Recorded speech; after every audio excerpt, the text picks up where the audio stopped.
You're standing at the edge of a swimming pool and you see somebody in front of you drowning. Being a decent person, you know what to do. You know how to help them. You reach your hand out to save their life. But when you're a physician or a nurse, you reach your hand out and then the hospital, the insurance company grabs your arm by the wrist, holds it behind your back, and now you just have to stand there and watch this person drown and die. So what you see is year after year after year, the laws get tilted more and more in favor of these gigantic companies and against the people who live here. We saw a lot of grisly stuff. Propeller or antlers to the brain and the skulls exposed. That's grisly stuff. But at some point I realized, I only see the people who survive and make it to see me. Everybody between the age of 8 and 18 could take a half-hour screening test twice a year. The first-line therapy for most of these disorders is cognitive behavioral therapy. Some of the things the kids need to reinforce for positive behavioral change. Hi, I'm Dr. Ori Nagy. This is the Dr. Nagy Show. I'm here today with Clifford Johnson III, goes by Trey. That's right. And he has developed a company, Quorum Technologies, and they are developing a sovereign synthetic intelligence, which is amazing stuff. We're going to hear all about it. He's got a long history in entertainment and is now with the development of AI. He's got a vibe coding entity that makes it super easy to get the computers to do what you need them to do for you. So tell us about how you ended up in Las Vegas, where you grew up, and give me the background story, the origin story. You got it. Well, thanks for having me. Thanks for being here. Originally, I'm from Houston, Texas. Okay. Kind of what military brats do, travel a lot. My dad played baseball, so I was fortunate to see different spaces, different places and faces to help me actually understand what I'm doing now and be a solution-driven engineer. So you played for the Astros for a while then? My dad played for the Astros, 11 years. Then went to the Yankees, 70s, got the rings with the Yankees in the 70s. So I guess I'm a Yankees fan. Got it. That was a phenomenal team. Yeah, it was a crazy team. It was the most dysfunctional professional championship team in I guess sports history. No kidding. I bet you could do a million shows just to tell stories about you. Actually, I want to do a movie. Yeah. Oh, wow. I want to do a movie. Bronx is Burning was a HBO series. Okay. And they did a good job, but I have real stories from the horse's mouth. That sounds really fun, actually. Yeah. I would tune in. Well, especially because you're talking about getting a baseball team here in Las Vegas. I met somebody from the A's. My dad played with the A's as well. Is that right? Mm-hmm. That was the jersey I came home in. He went to the A's the year I was born. That's super cool. So here we are. Damn. Is your dad still with us? Yeah. I'm sure they would love to have him out here as a brand ambassador. I mean, you see all the folks rolling around for the Raiders. Yep. Or like ex-Raiders, and they come out and they get to promote really just all the good things that the Raiders have to offer to the community. Yep, and you can probably get them on the Dr. Nagy Show. Absolutely. So you grew up in Houston? San Antonio and Houston. Our childhood ranch was in San Antonio, okay. And I was born in Houston. So you grew up on ranch? You grew up ranching? I'm a country boy. Yeah. Come on now. Yeah, I'm a country boy. Tell me that story. Man. Been riding horses since I was 3. Selling horses? Yeah, break horses, bareback, you name it. Okay. Those of you guys who don't ride horses, it's one thing to go on the trail rides and one thing's to ride a little bit competitively, but when you can break horses, when you can ride cutting horses, you know a thing or two about controlling an animal. That's some talent right there. I appreciate that. No, I was never deprived of the city because I'm a city boy too. I'm a blend, but coming home from school. Go back to school. Oh man, we was playing basketball, and I'm like, well, I want to play basketball with my friends. My neighbors weren't like a mile away, So, so I guess I created my own world, just me and my Arabian named Ibn, and I used to ride through the pastures, shooting at trees, target practice, clay shooting, So now I appreciate it a whole lot more. It helped the creativity in so many different aspects. Those of you who grew up here in Las Vegas, you may not know, but way back when I was a little kid, Vegas was still kind of a cowboy town. You'd go out and you'd ride horses. If you went on a date with girls were always riding horses, and you go out to the desert shooting. But so you grew out kind of country, kind of city, and then how'd you end up out here? And so you did entertainment actually in Houston for a while. Yeah. San Antonio, and we started throwing dances for our church. For fundraisers, once a month. Then the priest was like, well, once we got to about 1,000 people in the church hall at 15, 16 years old, it was like, okay, now you got to switch venues.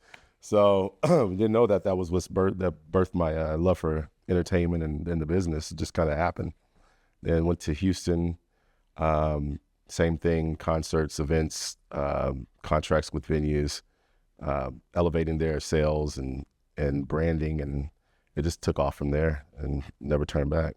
I know I was in Houston recently, and I know an area that was sort of close to the medical district, on the part of downtown close to the medical district, has really turned into a really a lively night scene right now. It's amazing. I mean, it's beautiful. I mean, it's Houston is very, very multi-diverse culturally. It's people. It's a whole other country. I would say that. If you're in Houston, you're a Houstonian. Not like the rest of Texas, that I will say. No, it's great. It's a very kind of worldly, cosmopolitan city. Very much so. I think the thing I like about Houston the most is the culture. You know, everybody is very friendly. You know, everybody helps each other. Sense of community is high, and that helped me a lot. You know, understand. I didn't know what mental health was until I got to Vegas. Yeah. So, you know, because we have a large family, so we're always involved in everything with each other. I mean, hell, go to birthday parties 2 times a week. You know, we got so much family.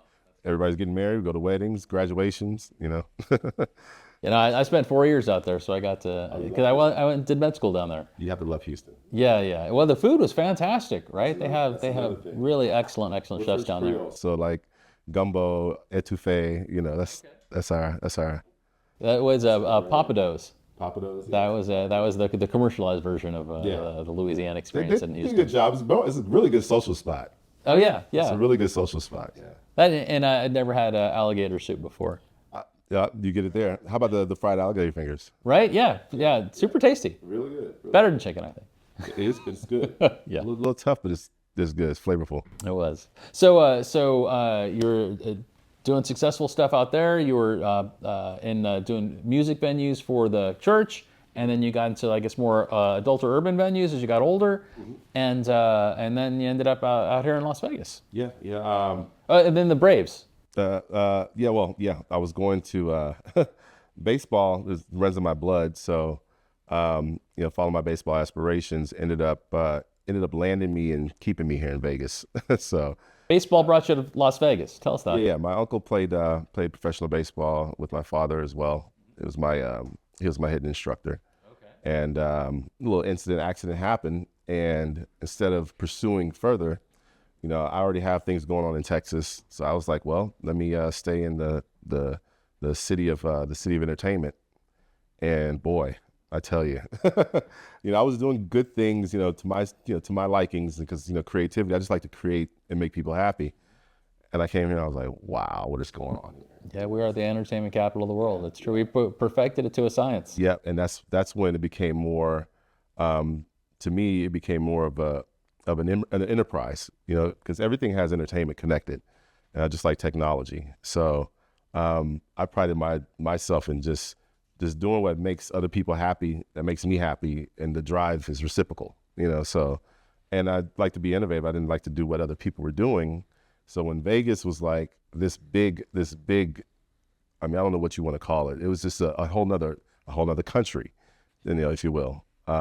We have our own culture here. Exactly. It's a 24/7 culture, which doesn't exist really almost anywhere else in the country. No. They say New York is the city that never sleeps. Come to Vegas. Yeah. So no, it was this. Go grocery shopping at 3 a.m. here. That part. No, but it was like this a whole other world, and I was like, now this is entertainment, you know. And I was just really blown away, and so I ended up staying.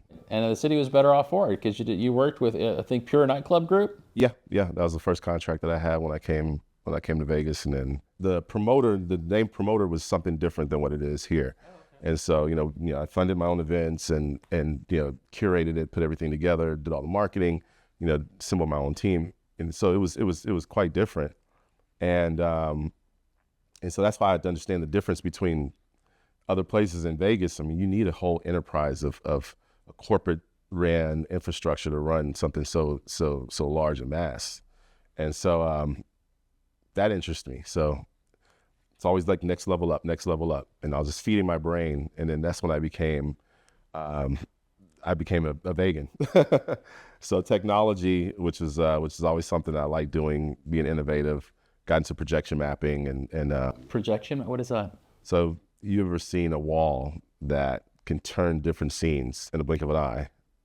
Projection. So projections map. Oh, is that like an Area 15? Exactly. That was one of my projects. No kidding. Yeah, illuminating. Yeah. That stuff is amazing. That is like world-leading kind of visual entertainment technology, and people come from all over the world to see that stuff. That's fantastic. Yeah. I've been doing That's projection a great mapping for a skill while. set, man. Thank you. It's crazy, man. What can you do to make things better, different, with wow factor and experience? So. There's so many brilliant innovators here in Las Vegas. It's amazing how many talented people come here. And if it wasn't for me being here, then it's no telling, if I would have crossed those paths. So. Huh. Well, that is great news. So how did that lead you to where you are today? So the technology side of things, I always hated coding because my dad calls me dirt and germs. He says I'm everywhere. So when you're coding, you're sitting, still, and it takes a lot of focus. And I'll tell you a funny story. So we were doing a after party for Usher's concert in Houston, and this is I'm gonna tell you the software, and you can tell me about what year this is. So I wanted to put a website together to market it. I paid a guy $2,000, and he ran off with my money. So now I'm scrambling, and now I'm about to build the website because I don't have no time. And so I learned Dreamweaver. Okay. So you're talking about the beginning of the internet boom. So I remember hearing the name. I never learned that. yeah, I didn't like the process, but I loved the outcome. And same thing. If you want to do flyers or anything like that, you have to depend on other people to do things for you. Sometimes you might miss the mark, or sometimes they might not capture your vision. So I just started to I started taking it upon myself to make sure that it gets done.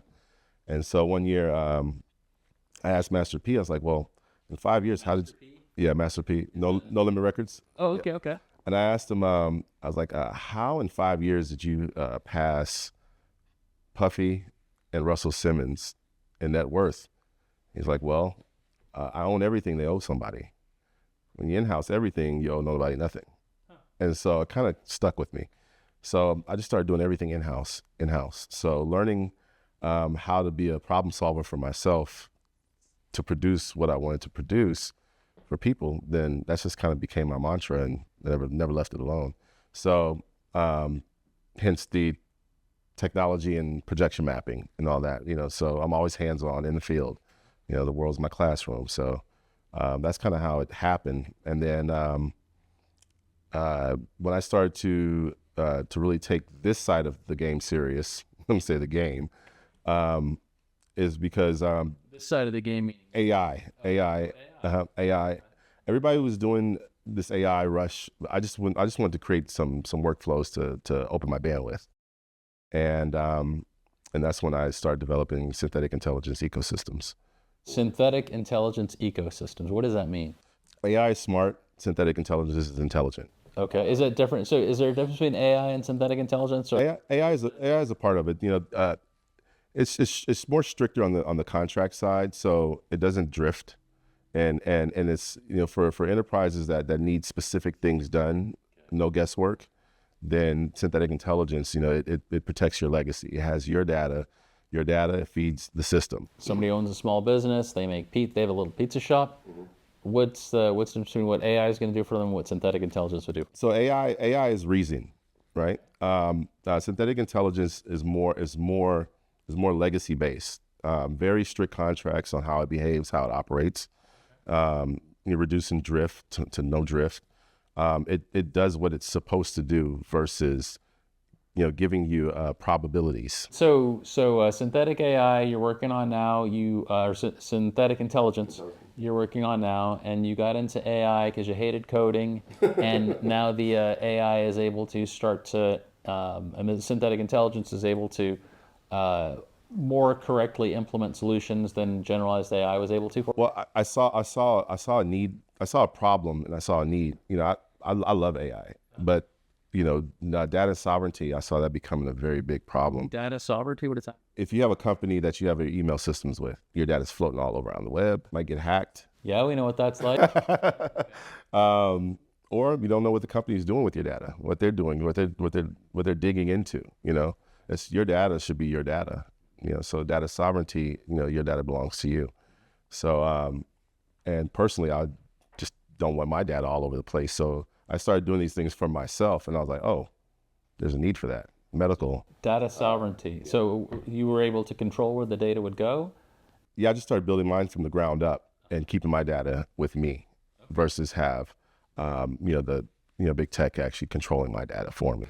So you run your own servers, and your servers are safe enough from outside penetration that you feel like... Everything I do is internal. Got it, got it. So do you come out here to the Black Hat conferences they run out here, sort of see what's latest and what the White Hat guys are going to need to keep their stuff safe? I pick and choose sometimes no, because outside influence, I kind of keep that at bay. When I need to, yes. I keep my eyes on things, but I like to let my own brain produce, the outcomes of my product, as an artist, yeah. So the synthetic intelligence allows the entity to be more goal-directed and stay on task and have less hallucinations and to deliver a more reliable product than a standard AI is. Well, it's the infrastructure. AI can lay on top of it, but it's the infrastructure and the way it's built. The way the infrastructure is built, it governs. Okay. It controls the behavior of whatever system, whatever data that comes in and goes out. So basically, you have more control and you have more protection, more security. Is that a possible solution for many other fields? And what is your company? How are you using the company to help other people who are small business owners? I guess let's take mental health for one. So I have a contract with Warriors for Life America. Warriors for Life America. It's a nonprofit foundation organization here in Vegas. Mental health and PTSD is their mission. And so, using biometrics and synthetic intelligence to help assist and understand and identify more of on the mental health side, because biometrics actually helps gauge it and to where you can treat it better and create a better quality of life. So we're doing a program with them now, getting data and collecting data. Just like that, your medical records, sovereignty. You don't want your medical records out floating around. So how do you maintain the control of the sovereignty over that data? Encryption, blockchain. There's a few different methods, and then also your servers in-house. So you can do on-premise to where the company controls their own data. So you're the right guy to talk to. So we have been floating a solution out here in Las Vegas for a year or two now. And people are very concerned about mental health for kids. And the idea is that, if you can catch somebody who's got a mental health issue early on, you can turn that life around so that person can go on to become, a very productive person in society and deal with their issues early, as opposed to, they catch it when they're 40 after they've been living on the streets for 10 years and, have drug issues. A given quality of life at an early stage. Well, and it helps our whole economy because now you got somebody who's contributing, right? Instead of kind of utilizing resources. And so the thought process was this, that everybody between the age of 8 and 18 could take a half-hour screening test twice a year. And you can screen for depression, anxiety, and PTSD. There's 9 questions for depression, 7 for anxiety disorder, and 30 for PTSD. So the data's been validated in adults and kids, so you can identify these kids. And you'd have to encrypt the studies so that the only people who'd ever see the results are if the results are abnormal. Then the school nurse would see the data and it would be flagged, and she's the only person who could unlock it and identify which kid. 3 months after the things were taken, they'd erase all the results. So now the nurse will have found some kids. She'll talk to the parent, say, "This is what I found. Would you like to try some treatment options?" We don't have funds to pay for psychotherapy for all these kids or the other kinds of therapies, but the first line therapy for most of these disorders is cognitive behavioral therapy, which is sort of a regimented system of questions that echo back some of the things the kids need to reinforce for positive behavioral change. And that can be done safely. It's in a more safe setting than chatbots. So it sounds like what you're developing allows more rules to be put in place so that cognitive behavioral therapy can be delivered in a way that doesn't cause the kinds of outcomes like they saw in San Francisco, where the chatbot was inducing the kid to commit suicide, which is what happened. And that's another thing that I'm highly interested in to help prevent that. But no, you're absolutely right.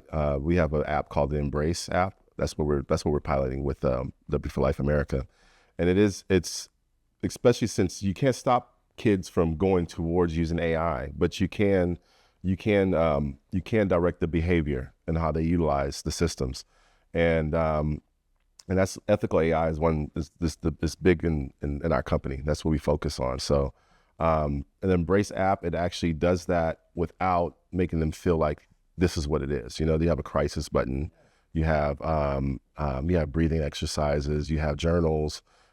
So I think the way you use the systems to help versus bad ethics with anything could get you in deep water. But I think if the people who are responsible for the technology actually puts that in the forefront, because it is a risk, and mental health is not going to get better if it's not examined and treated. So how do you culturally blend the two? Yeah, I thought if everybody has to take this, this exam, and it's just a self-reporting exam, so people can, if they just, this is how I'm feeling, and if it flags at a certain level, and they'll be like, okay, come talk to somebody, and we have a solution to at least get you through the first phase that's very affordable, because you can do these sort of AI solutions in a very cost-affordable way that cost a lot less than a therapist. But you can help a lot more people. Maybe we can prevent some suicides in schools. Maybe we can prevent some school violence or teacher assaults or school shootings. Or collecting data. I mean, and being well, we're trying to erase all that data in 3 months. Right. Not attached to a person necessarily, but at least you're aware of what's going on. Yeah. That might be okay to keep. But yeah, I mean, I think there's a discussion happening in the state right now, wherein implementing some form of the solution is there are a lot of people who are in favor of executing on that, because everybody agrees that something needs to be done to help the kids in our schools to just live better and more productive lives, and to find a way to stop some of the suicide that's happening. Absolutely. And really the feelings of isolation and alienation that are so common in the youth today. Yeah, they don't ride bikes no more, and right. You know where they're at because the bike's outside. That's how you find your friends, right? Now, before every kid had a cell phone, you just get kind of ride around. How many kids remember numbers these days? Yeah, exactly, right. I hardly remember any numbers. I remember my own, my folks, my brother, and my wife. The number is my mom's number. I mean, of course, but yeah, that's also good for your brain. So what are you going to substitute from those behaviors that we grew up with? You know what? I'll tell you though. I mean, we can cling to, okay, if you can remember a phone number, that's some mark of intelligence. But this new batch of kids, man, there are a lot of really sharp kids out there, and they are doing some really amazing things. The folks who helped us put these podcasts together are super sharp. I mean, you could sitting over there all quiet like. But yeah, but it gives me a lot of hope for the future of our country and where we're going, because they're taking the world as they see it with the set of facts that are presented to them, and they're winning with it, and they're doing amazing things, and it's our job to kind of make sure that they have a safe place within which to do that, and that those opportunities that were available to us are available to them, to preserve those to the best of our ability. I'm excited. I mean, I love the tech boom, but of course with anything, you have to have guardrails. You have to have things that are enforced, and I know AI is going to get towards that, but why not start now with building from ground up with that type of behavior? Well, if you can walk me through vibe coding this thing, the state needs it. And if you want to help put it together, we can maybe talk to people at the state level, because I'm going to be meeting with a lot of the state legislators. I have some systems. I already have some systems that we could talk about at a later time. Yeah, absolutely. And I know a lot of people who are involved, as you probably already do as well, in the mental health community for veterans, and who would love to plug you into groups of people who would benefit from the things you guys are doing. And thank you for doing that, because it's really hard for us. And I'd encourage you to also reach out to the firefighters and the police officers and the EMT techs and the nurses. So it's I used to think as a neurosurgeon that we saw a lot of grisly stuff, and so that I was sort of hardened by that, because we'd see people shot in the head. You see the brain kind of coming out the nose or the ears, the whole, and or you'd see the the propeller or antlers to the brain, and the skull's exposed, and that's grisly stuff. But at some point I realized, I only see the people who survive and make it to see me. And the first responders, the firefighters, police officers, the EMT techs, they see the guys who don't make it. And there are some really horrible, grisly things that they will see. And, they'll a lot of times have that person, they just got there, and they'll lose that life, slip through their fingers. That's a good point. And so there is a tremendous amount of depression and very high suicide rates among those people who are exposed to death at those kind of high rates. and they would benefit tremendously from the kinds of things you guys are doing. So just reach out, talk to them, and you'll see that there's a lot of good you can do there. So really, I appreciate what you guys are doing. That's fantastic. I know right now in town there are a lot of folks who are trying to figure out how to use psilocybin as a tool to treat PTSD, and it looks like there's a lot of good science with that. There is, and I know a few people that are involved with trying to push legislation. I'm familiar with the group out in Texas. They've been making a lot of good headway. So I'm interested to see where it goes. And it's been in the works for a while. Yeah. Well, I think they're having definitive results. I think the question is how to appropriately integrate it into a clinical practice, and how to prevent it from being abused, right? Because dosaging. I think I think you're right about that. I think they're going to find that it's going to be beneficial in a clinical way. I am not as clear on the bridge to moving to in the same way that marijuana became widely available. And maybe at a microdosing level it would be okay. Right. But when I talk to a lot of the older psychiatrists here, they can just recall patients who they have seen who have become psychotic permanently because of the issues they've had with high doses of those kinds of psychoactive agents. Yeah, especially I guess more so like the LSD side of the acid side of. But I think that it's everything I've read and I've seen has been positive, but then you still have to control dosaging wise and not let it be more recreational versus medicinal, and show how how the effects actually help. I mean, the truth is you can use almost anything to intentionally harm yourself. So right, so if people are using something responsibly, then there's a lot of benefit that can be had, and I hope they find the balance of that, because I think it can help a lot of people, and it helps people like refocus on what's important in their lives. But the guys who do the microdosing in San Francisco, that's what they report, right? It just brings clarity and restores drive. I know a lot of veterans that are benefiting from it. Yeah. Oh yeah, actively now. Yeah. They're doing this in Texas, or they're doing it out here? Texas. Okay. Huh. Are they doing it under the auspices of a study, or just kind of like? I think it's church. It's a church or some. No kidding. Yeah. Oh, that's a neat way to do it. Yeah. I can get you some information. Yes, they're pretty large. Huh. The organization, they're pretty large. We have a huge veteran population here in Las Vegas. We with the Air Force Base, and then a lot of the Army folks come out here, and then we get the people who are out at the test site have done and seen a lot of stuff, and somehow it seems to be a great place for people to retire. Do we get any of the Area 51 people? Well, right. Well, we don't know. Huh? No, we do have a lot of those folks, and a lot of that stuff's coming out now, right? With they've declassified a lot of it. And some of that stuff is some pretty amazing information. Yeah. It's hard to believe that this is what they've been doing. That's exciting too. That's exciting, and that's Vegas. It's still that. One of the things I was saddest about was when during the pandemic they had to close down a lot of businesses, and they say had to. I don't know that they had to, but they did. And one of the businesses that they chose to shut down was Bigelow Aerospace.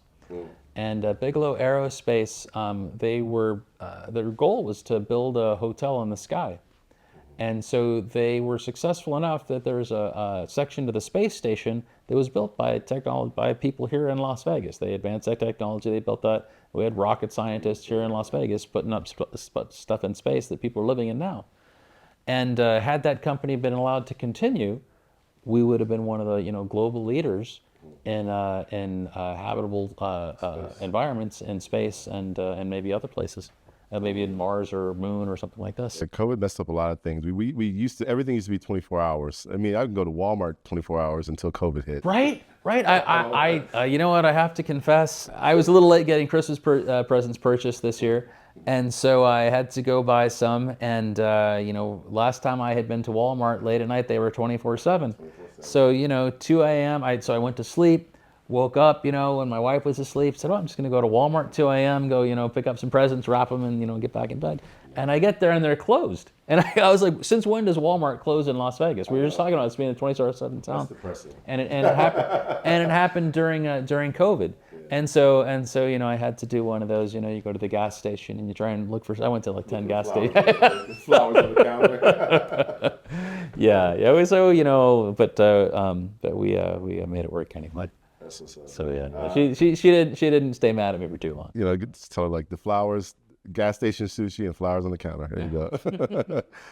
So how You've been there too. So, Oh yeah, absolutely. How do you feel running for office? How does that feel? you know, it's How did it come about? Should I say? what's that? How did that come about? Oh well, it came about because I was president of the Board of Medical Examiners, and while I was there, I got to see the way the laws in our state are passed. And when you go to the legislature and you talk to the very nice people who get up there, they get surrounded by lobbyists. And in healthcare, they're surrounded by lobbyists from the hospitals and the insurance companies and the pharmaceutical companies and the hedge funds that practice medicine, the personal injury attorneys.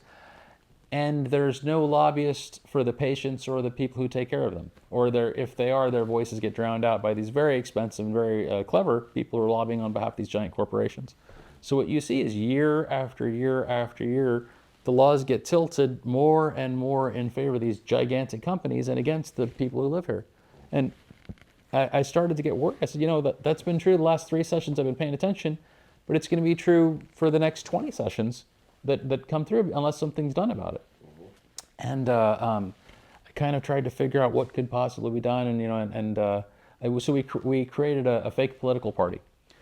First we called ourselves the Scrubs Party. I was president of the board, so I called the president of the nursing board, the dental board, the optometry board, the podiatry. There's like a dozen of these things. I said, are you guys all seeing the same kinds of problem in these insurance companies that I'm seeing? And they're like, yeah, we're so happy somebody's doing something. I had one nurse break down in tears. She was so happy. There's a lot of despair in healthcare. It's I tell lay people, it's like the following. Like you're standing at the edge of a swimming pool and you see somebody in front of you drowning. And, just being a decent person, you know what to do. You know how to help them. You reach your hand out to save their life. But when you're a physician or a nurse, reach your hand out, and then the hospital, the insurance company grabs your arm by the wrist, holds it behind your back, and now you just have to stand there and watch this person drown and die.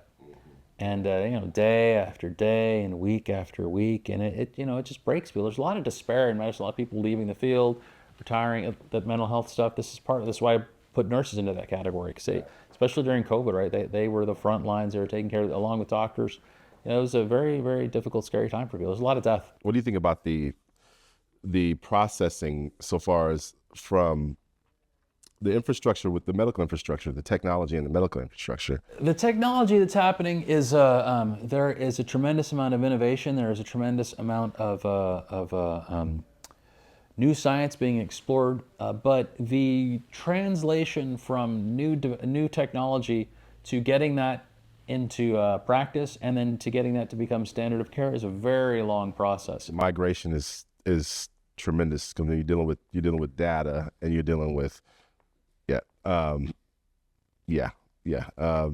think that's then also it's still a broken system. In my belief, it's a broken system. I think there's a lot of waste.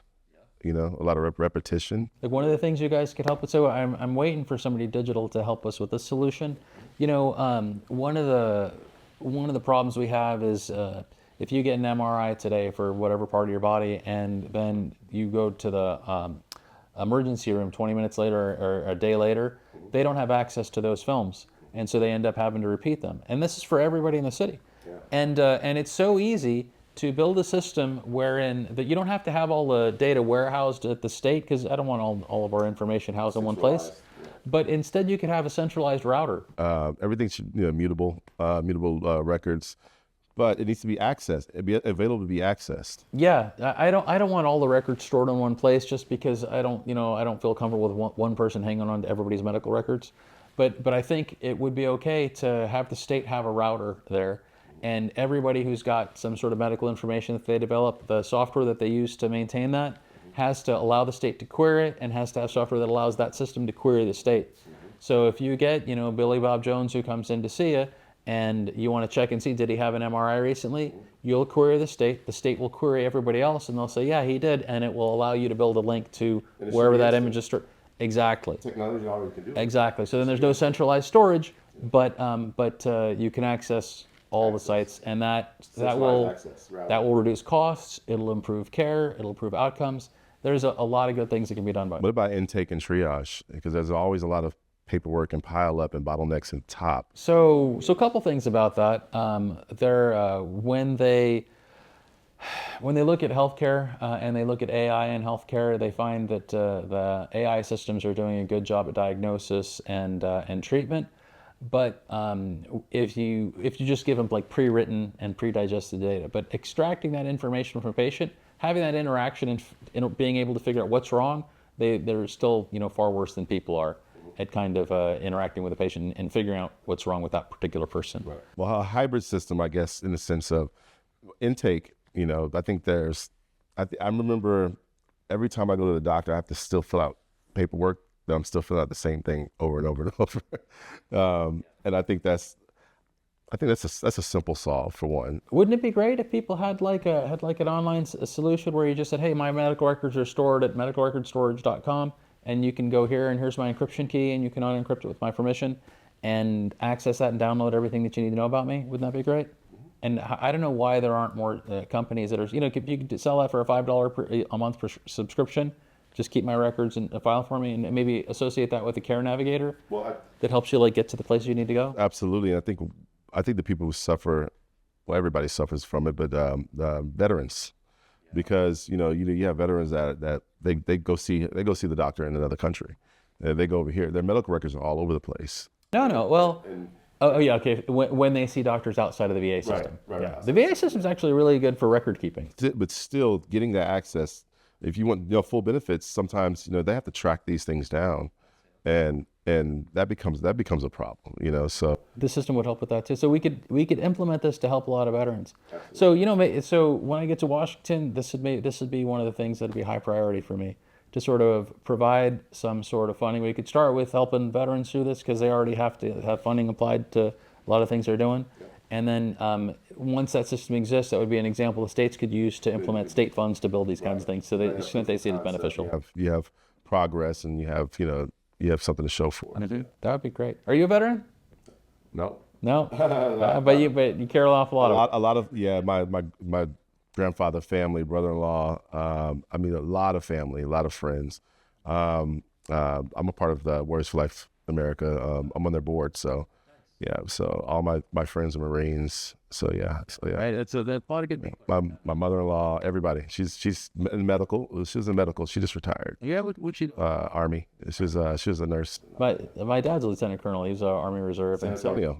San Antonio is big in the armed forces. So yeah, it's been around me all my life. So, and my mother, she's a community person, so she's always helping. So all that stuff kind of bled in. Oh, that is great. That is great. So what we've got an audience and people out there watching, and what are some of the things that some of the ways that they can get in touch with the companies that you're putting together and use the tools that you're developing to help them with the projects they're working on? It's Quoryn Technologies, Quoryn. And we're doing an unveiling in 2 weeks. Oh, we're catching you pre-market. It's time. It's just a time release. So, and we have an operating system coming out, the first synthetic intelligence operating system, and it's called Omnia OS. And who are your first target customers? What kind of people? We have verticals for everything. We have products for every industry. From banking, from medical, students, creators. So the operating system, it's like your Windows or your Mac OS, voice first. I had somebody else on here who was looking for solutions to help creators protect their intellectual property. Is this something? Have a system for that. All right, so there's the answer, you guys. You guys are asking. First off, I want to protect mine, so that's how I end up developing that. So yes, an intelligent IP system. There we go. All right, so this is how we're going to do it. We're going to help creators protect their stuff. Yeah. And we're going to rely on fantastic people like Trey to help make that happen. Let synthetic intelligence protect your brand, your empire, and give you more bandwidth to be creative. I love hearing it, man. Thank you for creating these solutions for people. Thank you, man. I can't wait till everybody gets to experience it. I'm Dr. Ori Nagy. I'm running for U.S. Congress in Nevada's 3rd Congressional District. I'm here with Clifford Johnson III, Trey, who's got Quoryn Systems, Quoryn Technologies at Quoryn.com. And thanks so much for being on our show and sharing your knowledge and your stories. This podcast is a campaign communication paid for by Nagy for Congress and authorized by me, Dr. Nagy. The views and opinions expressed by guests are their own and do not necessarily reflect the views of the campaign or its affiliates. Discussions are intended for informational and conversational purposes only and do not constitute legal, financial, or professional advice. Any references to public policy matters reflect general positions and priorities at the time of the recording and are subject to change based on legislative process and voter input.